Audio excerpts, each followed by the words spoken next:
sticking, like maybe you organize an area and it gets messy again, sometimes that just means you maybe need to change it because it's not working. It doesn't mean you failed or anything. Oh, that's very wise. That's true. Good perspective. Oh, we're alive now. Yeah, we are. It's not like, it's not telling me. I just have to wait until it, I need to mute. Well, it shows me that we're live on YouTube. Oh, there we go. Like, okay. On the top of my screen, it says live YouTube. Yeah, we are live. I guess it's just my screen doesn't like fully say it, and then I have to hit mute so that we're not. Anyway, hi. So welcome to WE-Solation. In case there's anyone new, WE-Solation was created by myself, Sophie from Your Eco Friend, and Erika, and the rest of our team is Tony and Lynn from Plastic Free TO, and Adriana from the Collective Impact Journey. And the whole idea was that since we're in isolation right now, didn't mean that we couldn't still keep our community going, keep it strong, and sharing our skills, what we love to do and learn. So it's been really fun. I've gone back to a lot of episodes myself, like the kombucha one and the spaghetti one, and some of the ones I didn't get to actually do. So thanks so much for joining us. So as I mentioned, Erika's here today, and we'll probably have Adriana and Tony join us as well. And Helen is here, and I'm so excited. And before we get into an intro for Helen, I just wanted to do a land acknowledgement. That is something that we talk about. So I just want to acknowledge that we are located, we're actually, most of us are in Toronto, the WE-Solation team is in Toronto, but Helen is in Calgary, right? Yeah, Calgary. So this land acknowledgement is for Toronto area. To acknowledge that we are located on the traditional territory of the Huron-Wendat, the Haudenosaunee, the Anishinaabe, the Chippewa, the Mississaugas of the New Credit, and many diverse First Nations, including the Inuit and Métis people. So we always like to give some kind of context to this land acknowledgement rather than just kind of saying it and then moving on. And you know, there's a lot going on right now. Black Lives Matter is extremely important. Indigenous matters are very important. People of color. You know, there's just so many things that are really important in intersect environmental work. It's really important that we understand that, and I'm just learning and unlearning myself. So by no means am I an expert at all, but we like to share those who have been doing the work for a very long time, and also what we're talking about today in the spirit of like clearing and cleaning out our homes. I wanted to touch on the fact that the police are still on unceded territory in the Wet'suwet'en, and that's not the only place, but you know, they need to leave, and they said that they would back in March, and since then there's been just recently, actually only a few days ago, there was an oil spill from one of the pieces of equipment on their land, and they weren't even advised for 5 days, I believe, and some of that is just right down from their water supply. So I just, you know, just to think about that for a moment, and there's so many, the fact that they even have to fight for this is, it's just, it doesn't make sense. But when you dive into it more, you understand that there's a whole system that is oppressing marginalized people, Black, Indigenous, people of color. So I would highly recommend looking into this further. Provided some resources before, and some of these are the same. Climate Justice TO on Instagram and Facebook are really great with providing a wealth of different petitions and protests. And I believe there's one this Friday, probably in a lot of different areas for Juneteenth. And also raventrust.com is a great resource for finding out more about what's going on with Indigenous matters, and being able to donate to help their legal funds as well. And a couple of other places in sharing also some really heavy things and things that are important. I think it's also important to talk about the joy, you know, that Black people experience, Indigenous people experience, and people of color experience. And some of the accounts that I've been really enjoying lately is Notorious Cree, which is a really fun account where he does traditional dances, but also with like more, I guess, like modern culture intertwined, which is just really joyful and wonderful to watch. And also Dreadful Bird on Instagram and TikTok. Both of those are on Instagram and TikTok. You don't have to have an account to check them out either. Anyway, so those are just a couple of accounts. We'll include that in the description, but I highly encourage you to not only look at, you know, the serious and kind of important issues, of course, but to experience the joy as well. So without further ado, let's spark joy. So Helen, sorry? I wanted to add a little part on that, just for you. Please. I think you do something very well, and maybe you didn't realize it yet, and that can also inspire others to do the same. And it's surrounding yourself with diversity, and I find it a very powerful exercise to do. You know, like just look around your friends, your circle, and it's super important to see others people's perspective. And you know, like doctors goes out with doctors, policemen with policemen, but when you are starting to like even mixing up with other cultures, with other nationalities, other locations, people living in other locations, and other colors, other sex preferences, folks, like, you know, I think it is like very powerful. So I just wanted to add something of what you do, Sophie, already, that it's really cool. Yeah, thank you. That is a really good point. And actually, one thing that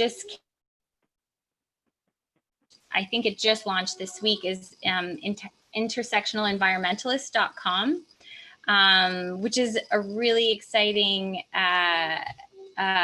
resource of different communities all around. I think it's based in the US. Well, it is based in the US, but I believe there's kind of different communities all over. Yes. Here you go, honey. There you go. There you go. Okay. Okay, so we will provide those links in the description. But yes, thank you so much for adding that, Erika.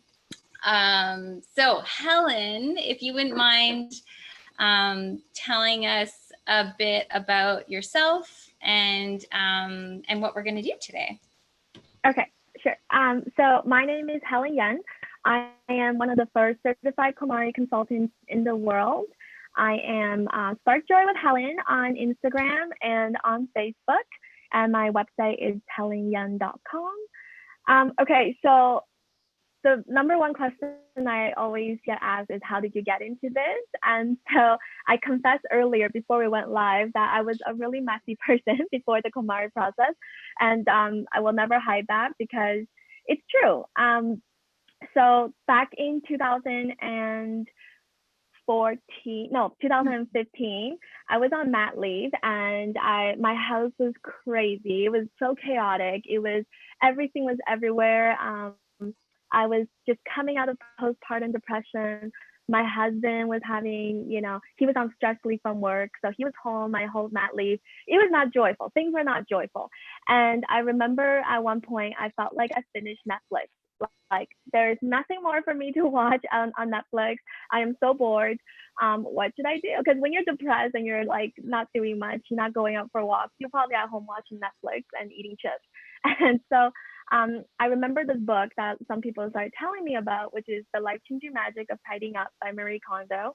I downloaded the book on my phone and I immediately regretted it. I thought, Helen, you're not a reader. Like, who are you kidding? You just wasted $10.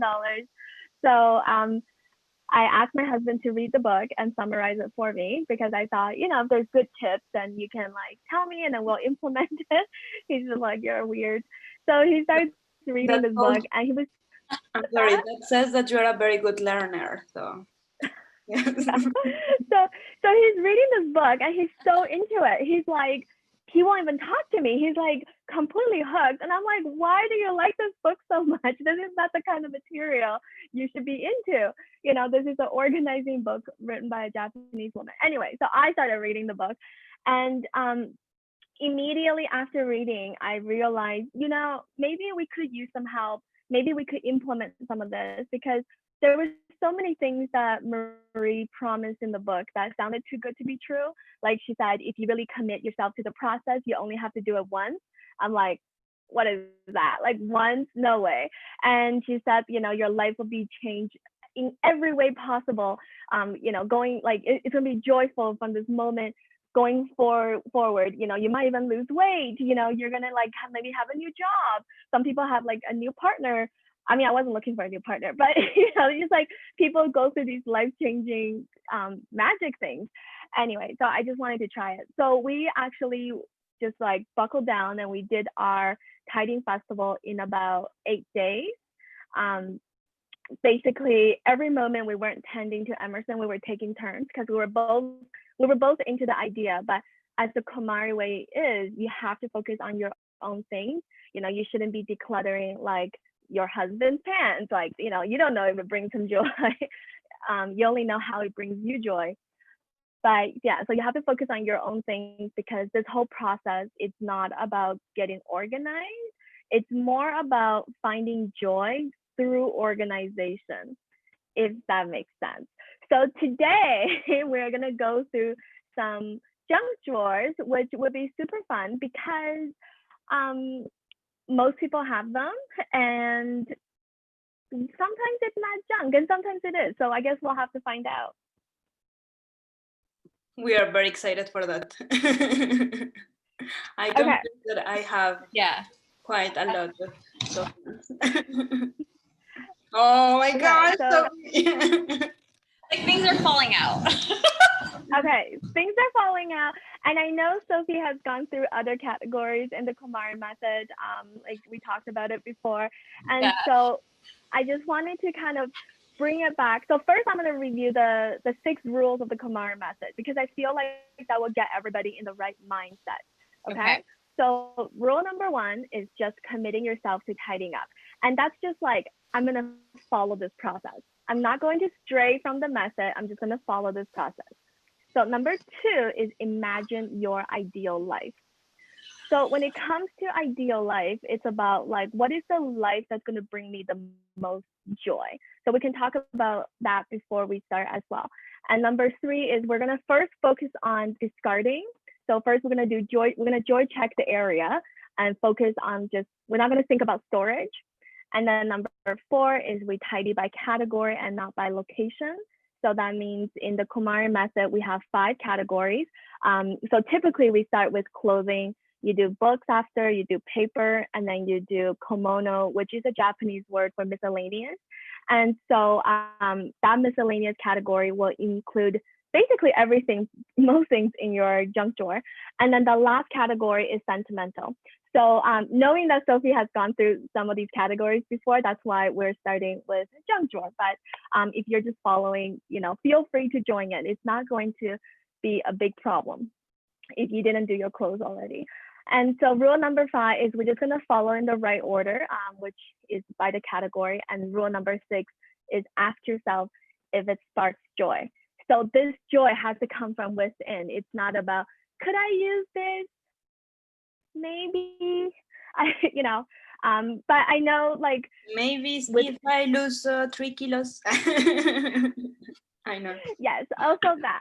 But when it comes to clothing, I know we're not doing clothing today, but when it comes to clothing that are too small, you should focus on does this item that doesn't currently fit me, unless I lose 3 kilos, does this item spark so much joy that it constantly inspires me to go and do all the things that I need to do in order to get to the smaller size, right? Does it inspire me to eat better? Does it inspire me to exercise and actively try to lose that weight? Or does it just remind me that, I'm not as small as I used to be and that it makes you feel sad and depressed? In that case, you should just get rid of it because, you should just get the clothing that fits you and makes you feel good. Yeah, nobody needs that kind of constant reminder. Okay, so you're in your dining room, right, Sophie? Yes. Oh, I can't hear you. And yes. Erika, are you also doing a junk drawer? I'm actually thinking where to start. I'm in my office. Right. I can actually, yes. Should I be focusing just on Sophie? Sophie, I'm putting you on the spot. Yeah, that's fine. I'm ready for it. Okay, hang on. I'll just so that okay, so actually before I got it. Don't look at the junk behind. So you're okay. But you're in your dining area, right? Yes. So let's talk about your ideal life when it comes to that area. Ooh. So we just want to talk a little bit about it. What brings you joy? Is it like dinner with family? Do you entertain? I mean, not right now, but would you like to when everything is safe again? Is that something? I mean, I've been to your house and you invited me when you didn't even know who I was. So that was really nice. And you have a great patio, but we're not here to talk about that. So let's talk about your ideal life. What brings you joy? Yeah, definitely having people over, which I know can't happen right now. But dinner with family, everything like clear spaces brings me joy. I just I like the feeling of like sitting down and just being able to chat with family after whatever we've been doing all day, but just like reconnecting over food. Okay, so with that in mind, now we can look at your drawer. So do you want to show us what kind of items are in your drawer? We won't judge you, Sophie. Don't worry.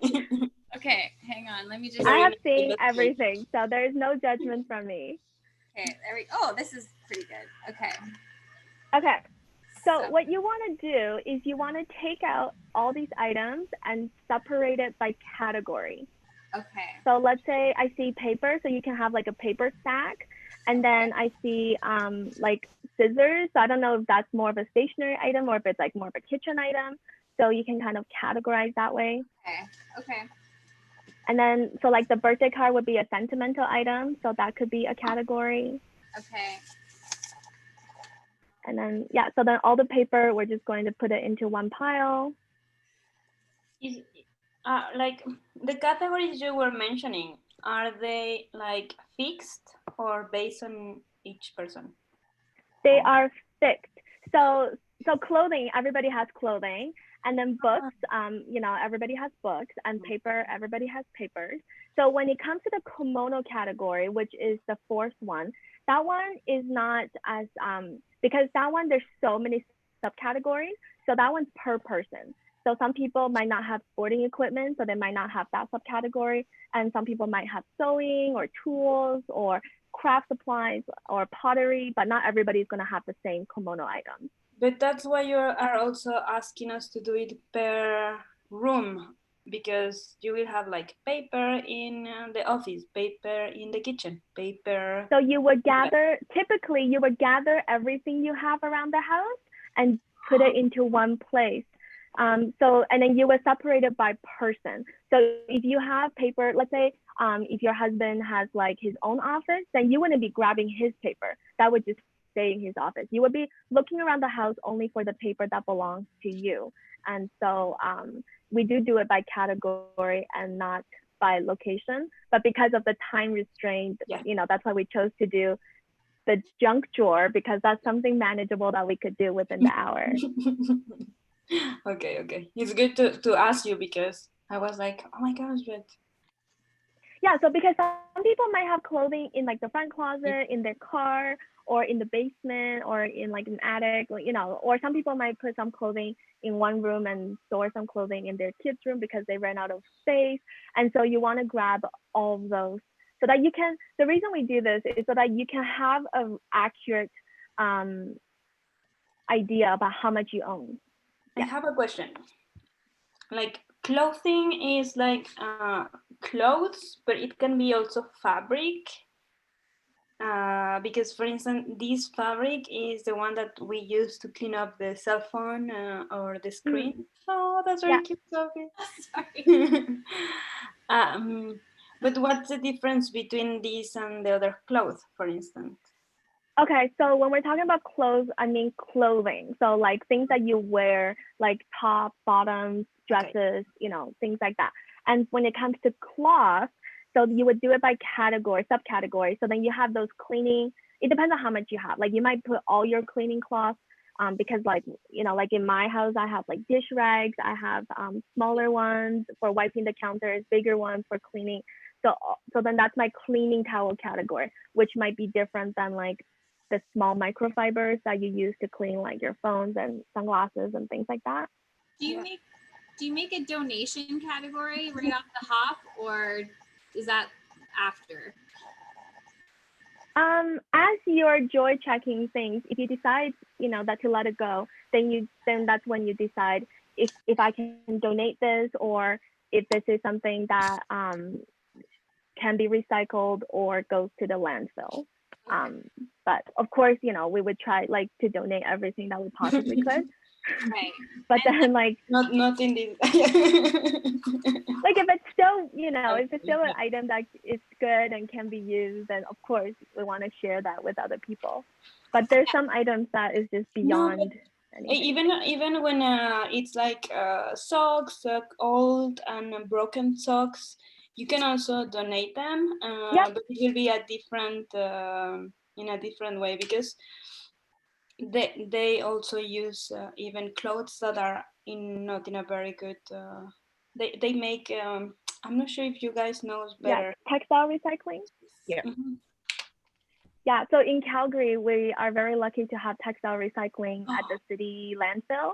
So it's, you know, so you can just go and drop it off. Yeah. Great. Oh, that's very sad. I know. You know, that's something we talked about before, is like the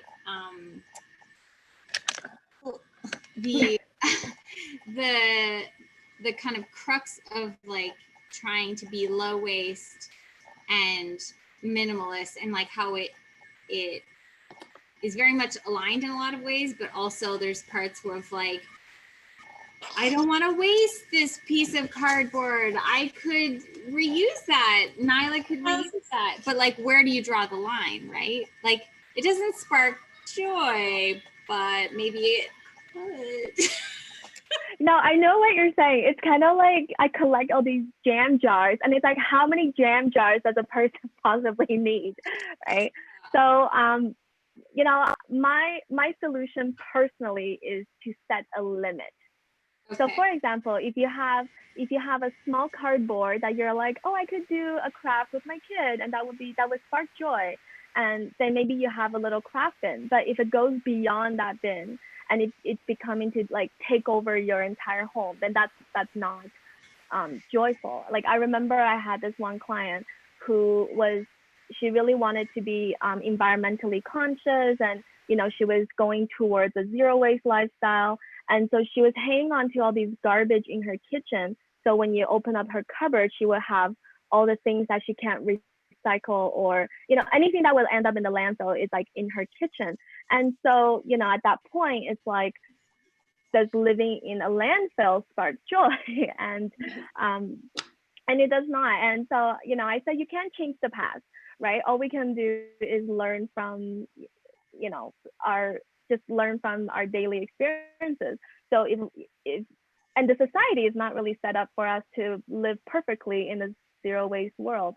But also, So I think you made a very good point. Like, that's part of the past, but the way we can actually change something is not buying it anymore, or being like very much more mindful when we are going to buy in the future, and to know that it may end up in the landfill. So, yeah. yeah, like changing our action going forward is still going to be, I mean, that's the best we can do, right? Like instead of dwelling on the past. Anyway, and I always remind people, if it's something you have that is of use and you don't use it, isn't it more of a waste to be in your home unused than to go to a place where it could be used? Like if you had a winter coat that, there's nothing wrong with it, but it's just not your style, and you, for that, therefore you won't wear it. Wouldn't it be better to give it to someone who doesn't have a winter coat? Absolutely. So yeah, yeah, it's so just thinking about it in a different way sometimes will help people letting go of these items that we could use. Yeah, I have a lot of weird. So how's it going, Sophie? I have a lot of weird categories. Like, okay, streamer, bike light. What the fuck is wrong? Well, that's why it's in that drawer, right? If it was something that that you use all the time, then it will probably have its own category somewhere. Yeah, probably. Is it okay to still have a drawer, even once you organize things to the best of your ability? Is it okay to like designate one drawer that you can continue to then stream into those categories that you have organized already, but just kind of gather them all for like a couple of months and then do it again? I don't recommend it because I feel like it's a slippery slope, right?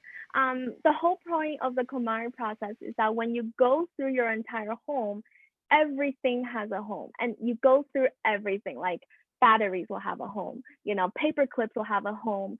Everything will have a home to the point, when you're like, okay, I found this. Where should it go? You know exactly where you should go because maybe you have a drawer dedicated to electronics, or I don't just it's That's very because intimidating. Yes. clutter happens when something doesn't have a home. And so to have this area that's designated for things without a home, I feel like that's a slippery slope. Yeah, well, it kind of speaks to what you were saying before, which is like clutter attracts clutter, right? Like, so if you just have it for a couple months, it'll start to spread out once it maybe gets full or whatever. Well, that's what happens to me anyway. That makes sense. And then you can find things when you need them, when you're like, where's that bike light that I have saved somewhere? And you'll know where it is. That's probably Gary's biggest complaint, because I just throw things in drawers and then he's like, where is it? Like, I really don't know. And then he'll find it in some random drawer and he's like, I know you put this here. It was you. It's the worst. I do it all the time. Yeah. I remember when we first went through this process, my husband, he would ask me, like, just out of habit, oh, where's the stapler? And I would say things like, it could only be in one place. So sassy. Cool. I have a funny experience on this, because we moved from every country. Like, we have been moving for the last 6 years, every 2 years, from country to country. And it's the time we realize how many things we accumulate, no? And so every time we have to move, we have to think, do we really want to bring it with us or not? And every time when we arrive to our new home, it's like placing everything. We kind of have everything in the same home in even when we are not in the same place, you know, geographically speaking, like medicines in the bathroom, like every time. But I don't know, it's like it is true that if it has a better logic, it even your mind shouldn't be worried about where is it, because you know, like it's like, yeah. So I find it very interesting. I actually decluttered or got rid of half of my stuff back in 2012. So this is before I moved to Calgary, before KonMari, because the place I had in Toronto was actually twice the size of the place I have now in Calgary. And so, and it was filled with stuff because I love to shop. Like I had over 100 pairs of shoes. I was like such a shopaholic. My closet was like full. And I went to fashion school. So, you know, you justify it because you're like, I work in the industry. I need to like know what's going on out there. Anyway, doesn't matter. So our place was really, really, really full. And so we got rid of like half of our stuff. We moved to Calgary. But the thing is, a lot of the times when we declutter based on the space that we have. Yes. So you know, if it fits on the shelf, you're like, what's the harm? What's the harm of keeping it if it fits, right? But what ended up happening is when I went through the KonMari process, I realized all those things that I brought across the country with me, most of those didn't actually mean anything. Like, what's the point of having it? And we probably wouldn't have brought it with us if my husband's company didn't pay for the move. Like, it just, you know, it was just like I hear things you. like, why would I even have them? So when you really focus on joy and not storage, it takes it to like this other level, because I remember in our old before pictures, like we had probably 3 Billy bookcases in the living room and like one in the bedroom, and just filled with books. And then when you actually think about, do these books bring me joy? Maybe the amount that brings you joy was only like this much. So all the rest like went, right? And so then the bookshelves went, and because the bookshelves went, the entire room opens up, and so it just, you know, it changes your space in a way that you don't realize that you could. And so that's why we're always like, don't worry about storage, just really focus on like, does this item truly brings me joy? Yeah. And that's very helpful to think about, especially for books. We have way too many books. I've been collecting books for years. We have tons here in our apartment, and then we have boxes and boxes stored away in my mother-in-law's storage locker, because I don't want to give them away, because I have this dream of having this beautiful library with like a swinging thing, which is never going to happen probably. It's like, you know, Belle and Beauty and the Beast, but I just wanted to have all of these books in a library one day, but how do we get rid of them? Like, how do you look at a book and really, I don't know. Was that hard for you to get rid of so many books? Well, the books, honestly, it was mostly my husband's books, because he studied philosophy and history in university. So he had all these books like on like different philosophers and history and all this stuff. And so he admitted to himself that he probably bought a lot of these books because he wanted on his bookshelf so that he looked smart, but he never actually like read it. And so then he's like, okay, do they bring me joy? Because, you know, at that time he was working in insurance. So he's not, you know, doing a job that's related to his studies, and he no longer had the same type of like passion for that subject. And so having those books were actually making him feeling guilty. He felt guilty that he had spent all this money on like first edition books or these kind of books, and he never read it, and he probably doesn't, he's like, he kind of felt like a fraud. And so he's like, when he thinks about books that truly makes him like smile, truly makes him laugh, it was like some comic books, and it was like Hitchhiker's Guide to Galaxy. It was just fun books. And then he actually, ooh, okay. So he actually, I just want to share one more funny thing. So he kept one photography book, which at the time didn't really seem to mean much, but then he became a photographer. Whoa, I love that. That's awesome. So we always talk about in the KonMari, way of organizing, you're really finding out more about yourself, and it brings clarity to what brings you joy, and that may lead you into different careers because of it. So okay, Sophie, so what categories do you have for us? Do you want to quickly share? It's a mishmash, I'm gonna be honest. It's maybe a little embarrassing, really.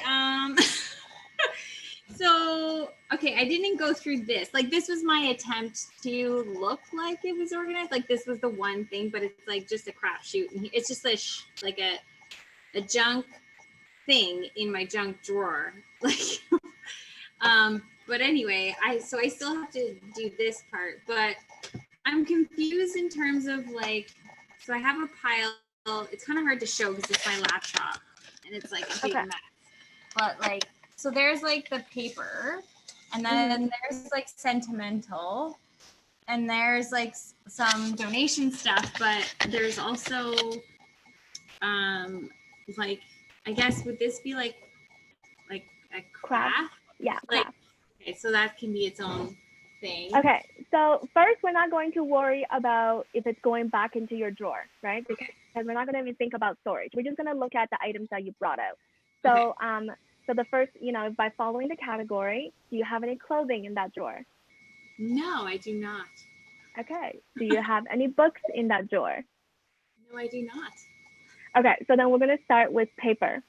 Okay. So I know.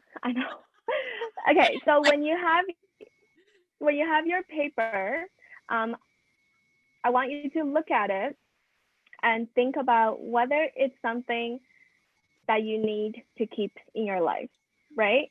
So if you have something that you decide, I should keep this, then I would like you to think about two questions. And number one is, can you name me a scenario in which you need that piece of paper, right? Because if you think you need it, why? And then number two is, if you lost that piece of paper, how would you recover it? Because sometimes we have these extra papers that we really maybe don't need, and if you lost it, you can just easily print another one, and that might help you let go of those items. Okay, so do you want to look at your pile of paper and see if there's anything? Yes, I got rid of some already. Oh my god, there's so many, like, there's so much. One of the things we do with old papers is we actually scan them, and then we just kind of file them away if they're really important documents. And then that way we always have that copy, but we don't actually have the paper copy. Well, the thing I'm kind of using right now is like, I forgot that this was in here, so I clearly don't need it. So I don't even feel like I have to do much about, but then there was a piece of paper. So when you have the paper that you decide you're going to keep, what you should do is Sorry, it's just kind of cutting out.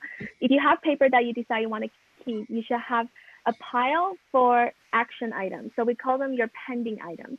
So those are the ones that you have to do something, like if it's like a bill you haven't paid, or if it's like your kid's school photo that you haven't ordered, have those in one.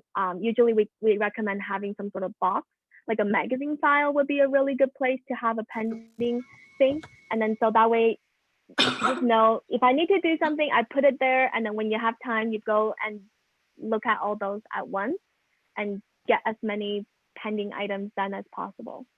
Okay. I think my internet connection is a little wonky, so I missed some of that, and everyone is frozen. Can you guys hear me? I can hear you. Your picture is frozen though. Sometimes sometimes you are frozen. Oh, can you hear me? But we can hear you. Oh, okay. Okay, well then, But sure. your screen is black. Oh, is it? Oh, there we go. Not anymore. Could I am back. Okay, so right. So you're saying sorry, I missed some of what you said with the action. Yeah, so you should have an area in your home where you keep those action items, where you keep your pending items. So Okay. that way, if it's something that because if you have that box in your home, this is my pending box, and you're going through your mail, because when you bring your mail home, you should go through it right away. 95% of that is going to be recycling. So you recycle what you need, and then if there's something you need to do, then you can put it in that box because you might not be able to get to it at that time. And then you can get rid of it after you finish whatever it is that you need to do with it. Okay.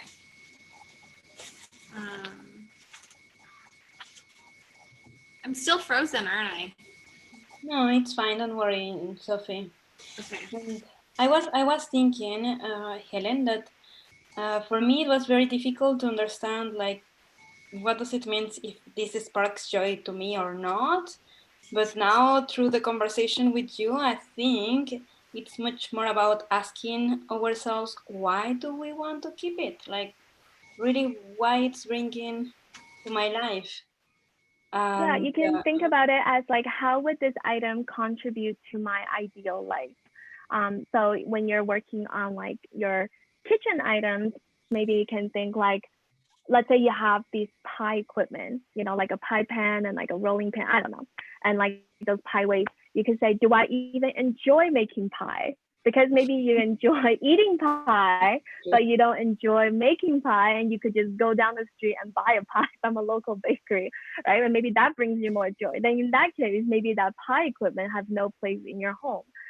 You can think about things as like, yeah, like how, like in every category, I always want people to think back to their ideal life.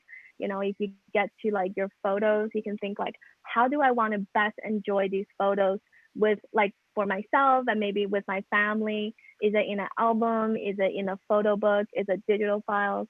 And books are the same way. What is my favorite way to read? Some people have switched over to e-readers, and some people, still like paper copies. I myself have decided, why do I need to buy books if there's a library? There's many libraries in the city that I can just get books from. So I don't really buy that many books. But, you can think about in every possible category, like in your ideal life, am I wearing this shirt or am I wearing this dress? Is this how I feel best about myself? And things like that. That actually sparked something for me right now, because I have this spring foam pan that I've had for years on the off chance that I decide to make a cheesecake. And I've made a cheesecake. I don't even eat dairy anymore, but yet I still have this pan at home on the off chance that I decide I want to, which is not a good reason to have it anymore. Yeah, and there's so many things that we could even borrow from our friends if we need it once in a while, because you might know somebody that, at least just knowing that might give you the security to be able to let go of that pan. And maybe you could go to a shelter or, a place where somebody wants to make cake, or yeah. Absolutely. I think Sophie is I'm frozen. I don't know. Can you hear me still? I can hear you, but your screen was black for a little bit. Yeah, and right now it's like I'm in the upside down, because I can't, for anyone who watches Stranger Things. That's hilarious. Because I can see all your boxes highlighting, but there's no faces. I'm the only face. Oh, you're back. We got you back. Yeah, I'm sorry though. I hope this doesn't happen this way on YouTube. I feel like it probably will be this way, which is not interesting. I'm gonna have a look, Sophie, but don't worry if it happens. It happens. We're humans.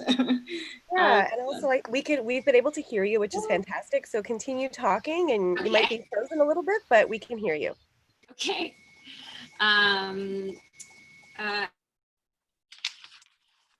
What about trying to stop your video and then paper and some like blank paper so that I will use that, and just going through all the stuff that I don't need.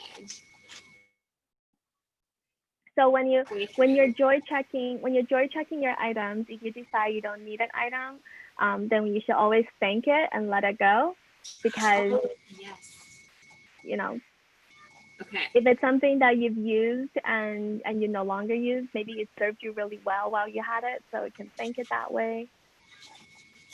Yes, thank you for that reminder. I will do that.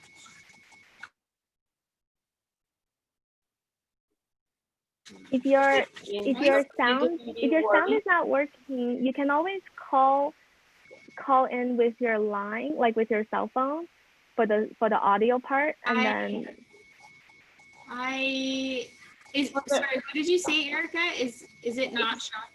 It's not showing. I mean, it's fine. Don't worry. We are all in the video, and we can hear you properly in the YouTube live. Oh, okay. Okay. Don't worry. Okay. Your picture is frozen though, but your voice is fine. It's still in the YouTube video. Maybe not anymore. Is anyone going to be doing this at home? I guess she's worried because her account is the one that is having the live, but the live is still on. So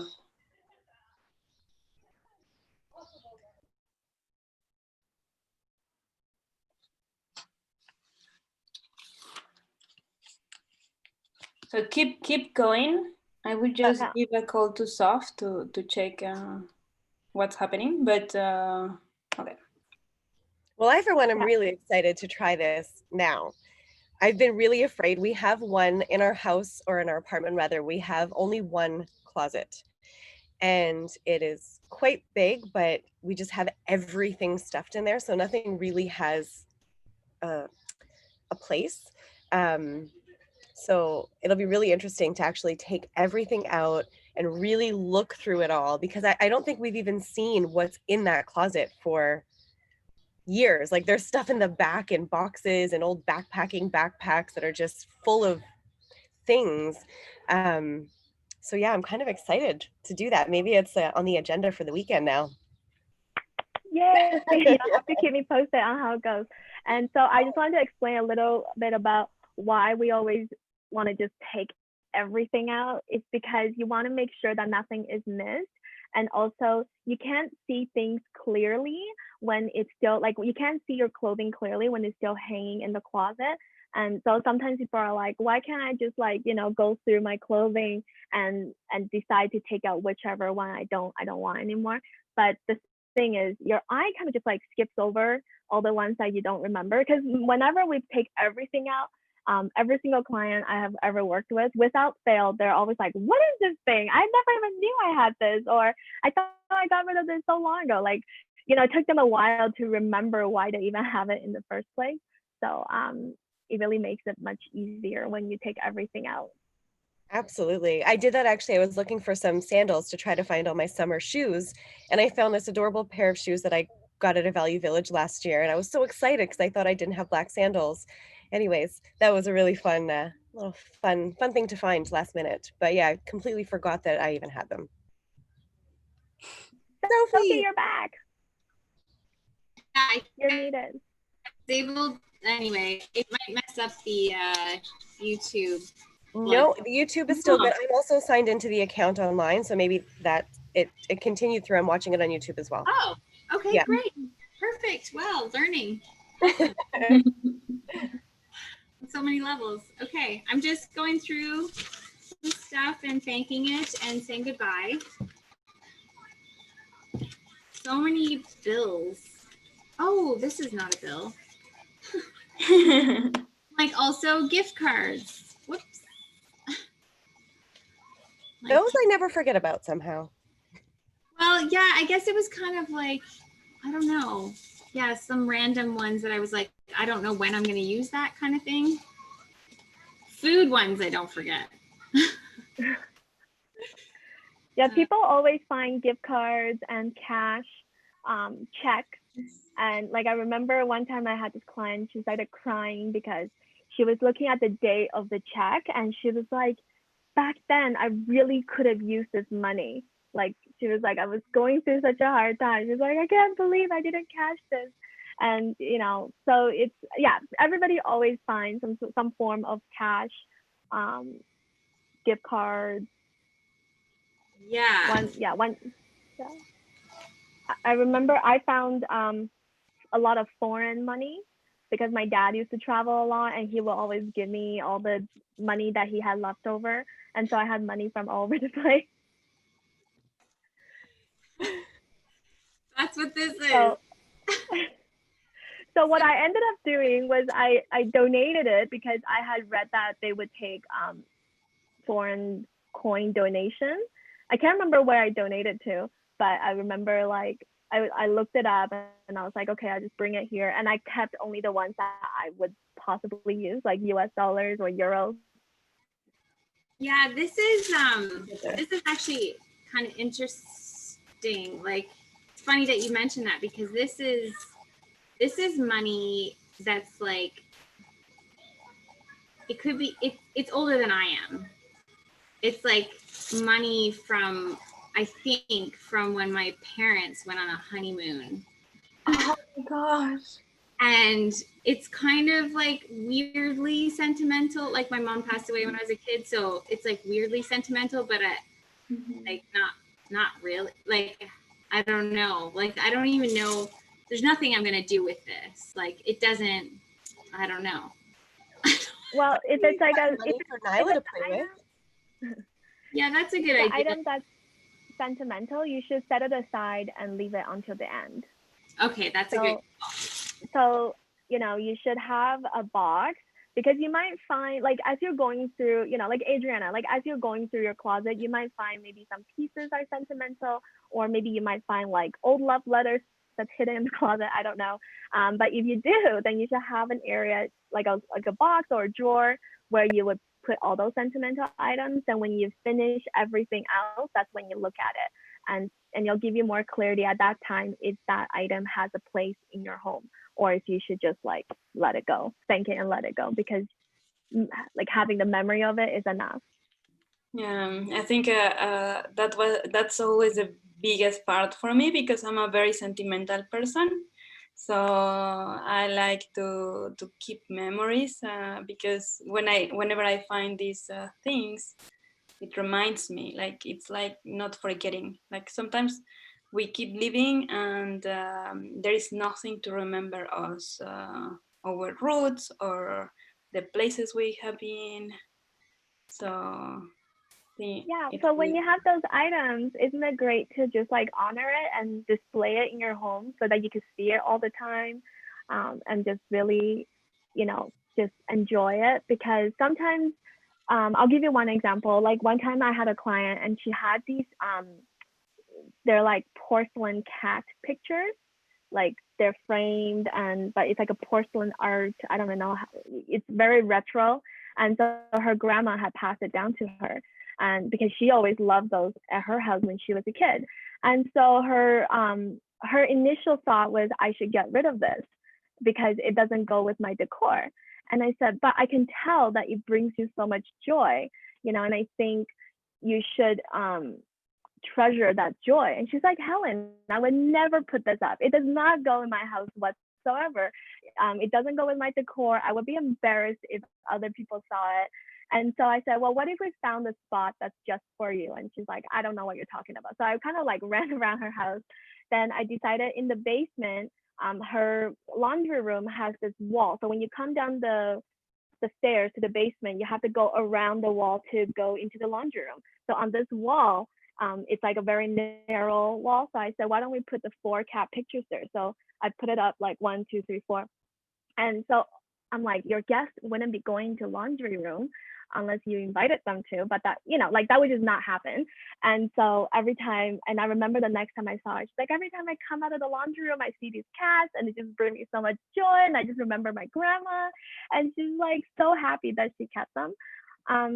So like sometimes when you find things that brings you joy, even if it's like ugly or you have no idea where you're gonna put it, just hang on to it like until you go through the sentimental, because once you're at that sentimental phase, the rest of your home is done, and then you can then use those items to really like decorate your house and decorate with joy. You will also have more space because you are decluttering really the things that you don't need, and maybe for those ones that you need and are sentimental, maybe you have more space for those ones. Yeah. Yeah, I love that. That's making me think about the money. I don't know if it brings me joy, but I've held on to it. I don't know. I love how philosophical this process is. I have not read anything about KonMari. I like skipped that whole Instagram moment too. Like I was like, this is too much. I can't handle it. But I must say, like, I'm very much enjoying this. I like want to go through my whole house now. I'm just like, yes, this is a great idea. Nice. You'll have to so share. Glad. Yes, I will when I. I mean, you don't have to share it publicly, but just like us. Yeah. Instagram story, that whole process. No.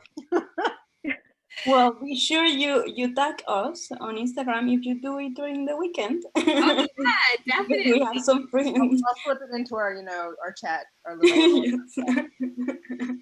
Perfect.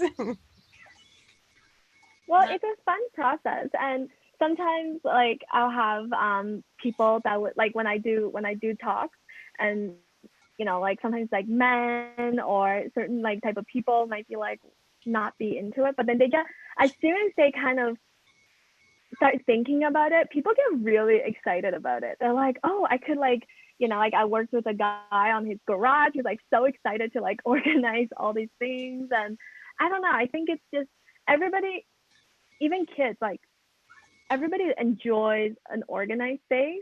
Like it's so much more fun to do crafts when you have like a space and all your things are there. It's so much fun to play games when you're not like looking for the pieces. So like this is something that I think really everybody should do. Yeah, I guess it's like I think of it as like I almost equate it, although this is definitely more enjoyable, but like I almost equate it to getting taxes done or having to call CRA, in the sense of like I find it daunting and like overwhelming at the process, but then once you actually get into it and handle it, then it does feel like, oh, well, that wasn't like as bad as I thought, or like, or you get more out of it than you had anticipated, because off the CRA people are actually quite nice. It's maybe intimidating. Yes, exactly. They are quite nice when you actually conjure up the courage to call them. But also it's so much easier to maintain your space once you've done this process. And I always think about, it's almost like this investment of time. You're gonna get paid back in time, if that makes sense. Because I've invested like say 2 weeks or 8 days into my tidying festival.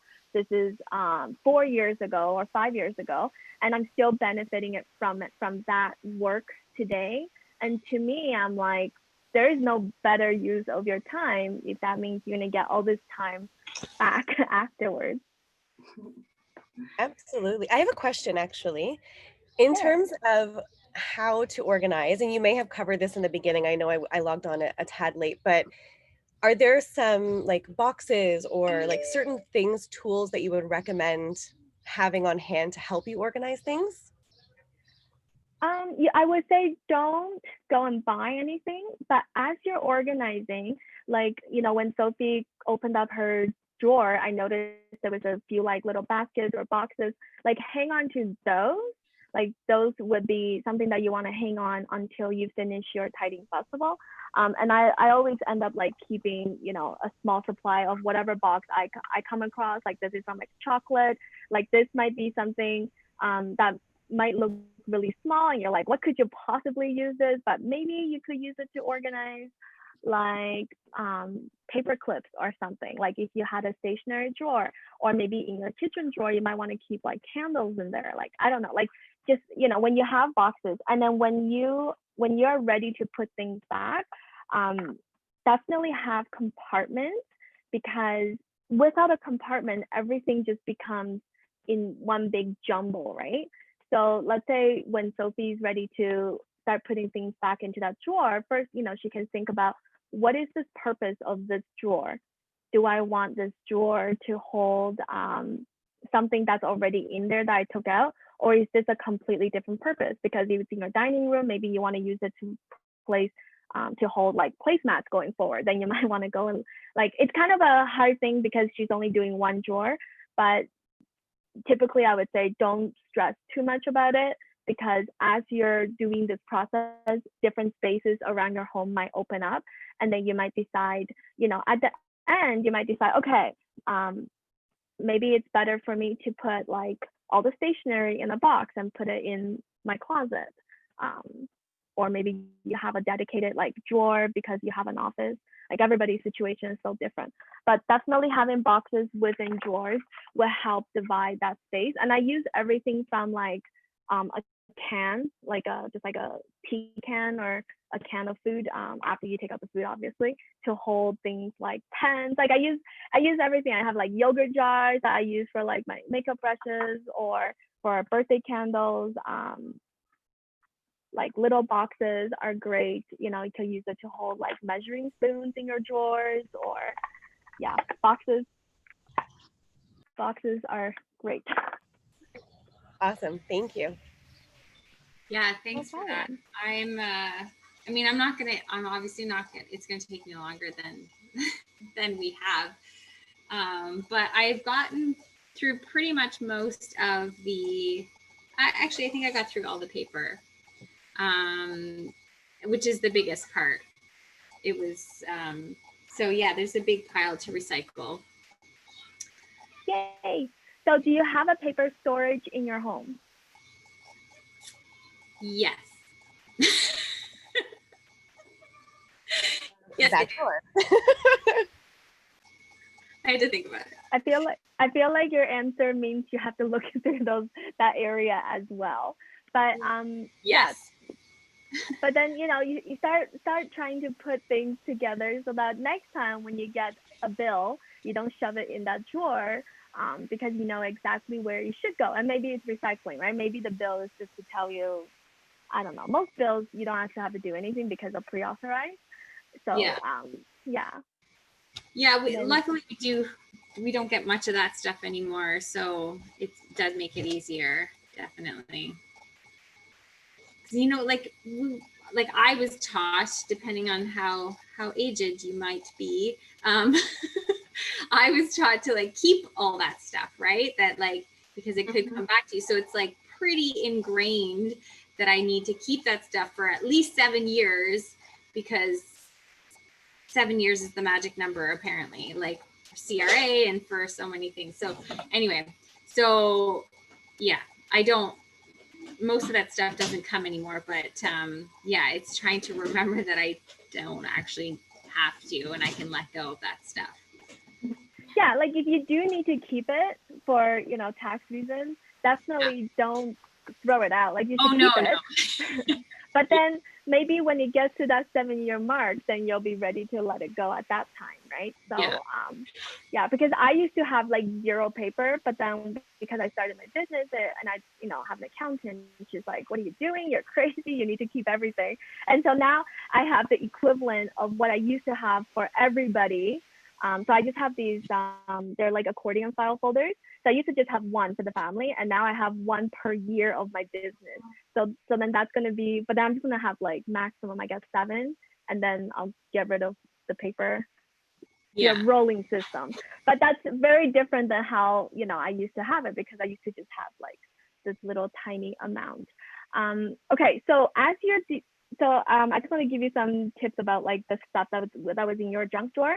Yeah. If there's things that you decide to keep, and let's say it's batteries as an example, and maybe you already have a spot in your home for batteries, then you want to make sure that you're storing like with like, so then you can then put all those items back to where they are. Because typically I find when people have a junk drawer, they're going to have nothing end up going back in there because that wasn't the home for anything and everything else had a home somewhere else. Oh, I see. Okay. Yeah. So then you can, you know, after you go through like all the drawers in that area, maybe you can redefine what each drawer's purpose is. And then, yeah. Okay, that's good to know. Yeah, there's definitely like quite a bit of stuff that I can see can go elsewhere. Yeah. Okay. Cool. All right. I will make sure I put this on the bike. I want to share something with you.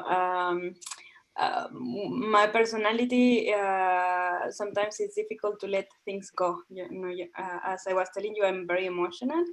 And someone gave me an exercise to keep practicing this of letting things go.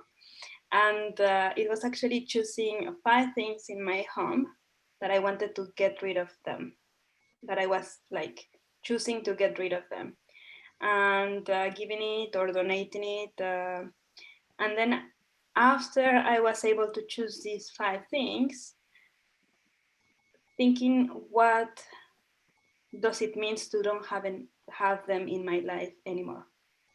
And it was very powerful because suddenly I started to realize that I love to have like an art box with a lot of art suppliers, but I didn't know why I wanted to have that. You know, I didn't even really realize why I had that box with art supplies.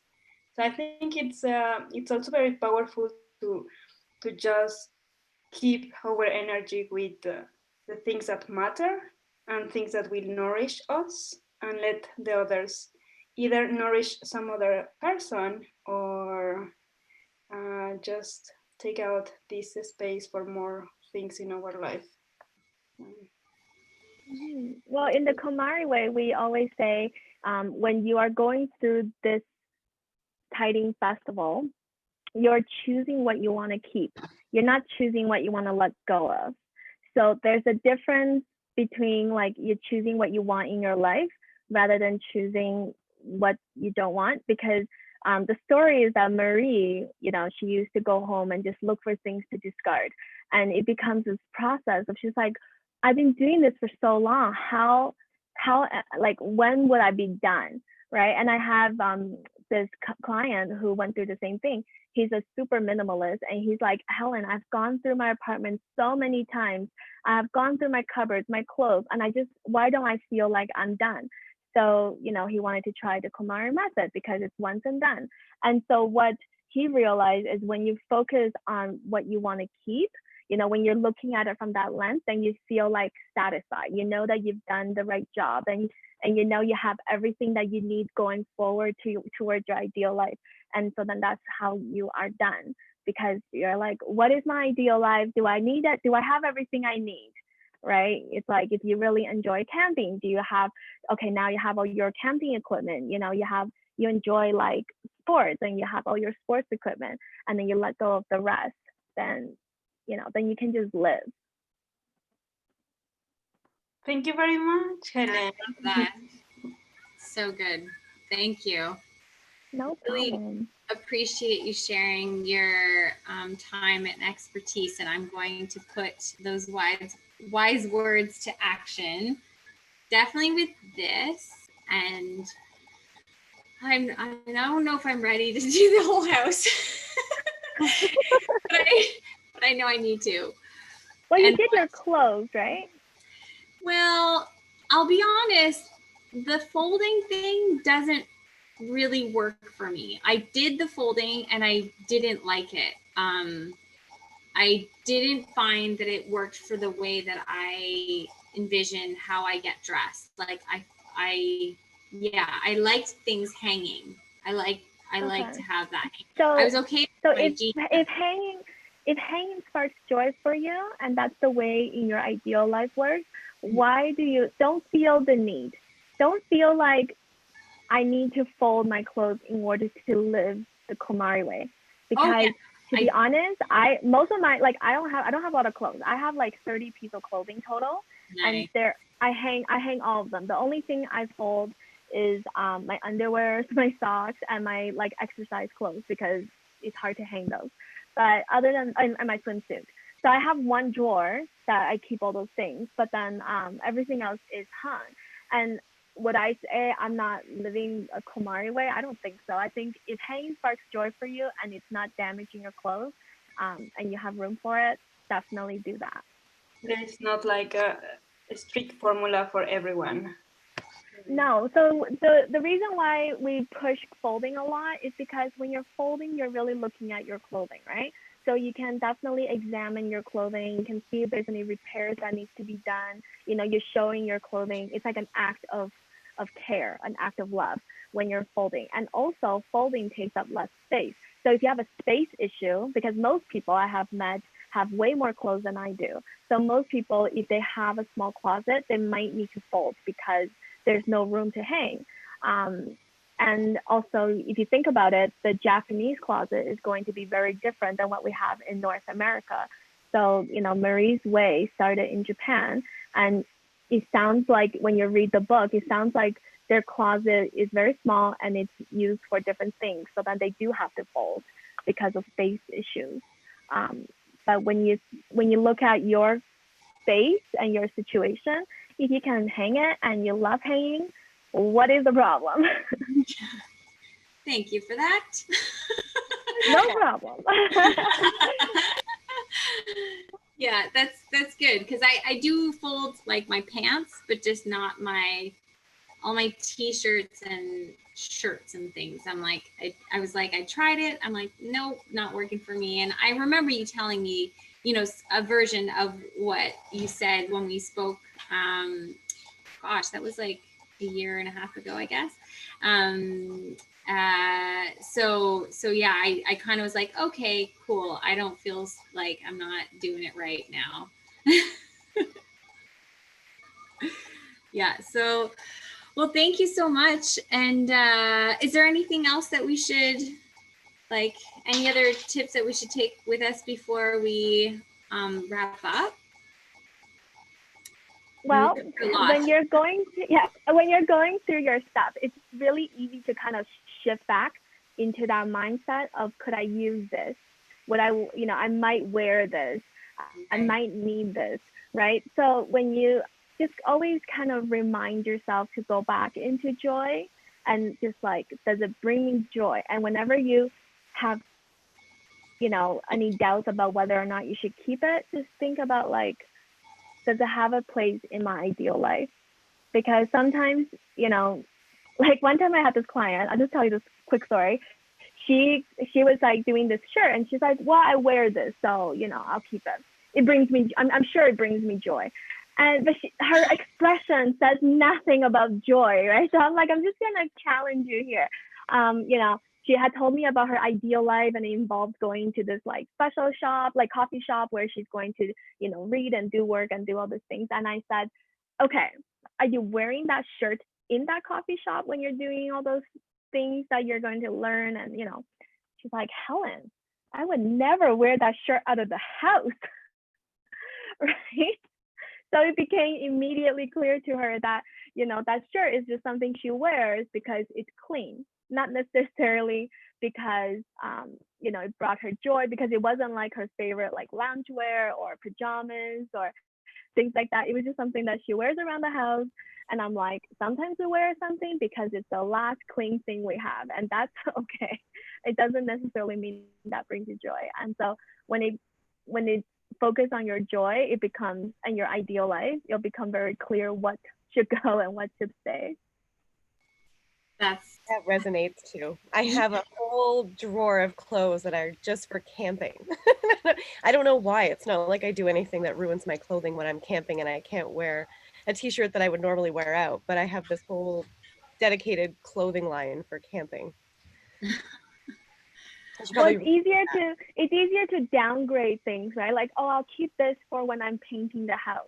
So when it comes to something like that, if you're not a professional painter, I mean, if you are, you probably have clothes for that. Think about like how much space you want to dedicate to that type of item in your house. So if camping is, you know, a really important thing in your life, then of course you want to dedicate more space than if it's something you only do once every like 5 years.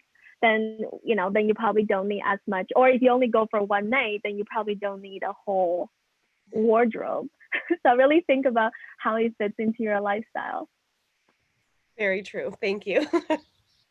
I just remembered, I don't know if I mentioned this at all, and we don't have to do, but are you interested in doing a lightning round of questions? Oh, like, yeah, sure. Yeah, okay.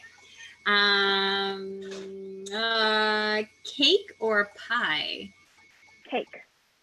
Yeah, me too.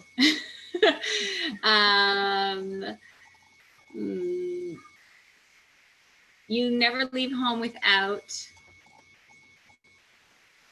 My pants. That's a good one. Best answer ever in the lightning round. You just took the cake. That's the best. Any guilty pleasure? Really bad TV. Wait, what? Really bad? Like really bad TV, like trashy TV. What's trashy TV? Because I also know trashy TV. I don't know, stuff like Love is Blind or like Dynasty. Oh, tell me more. I can't get enough of the dating shows. I know it's bad, but it's just so good too. Okay. You're just like watching it the whole time, like.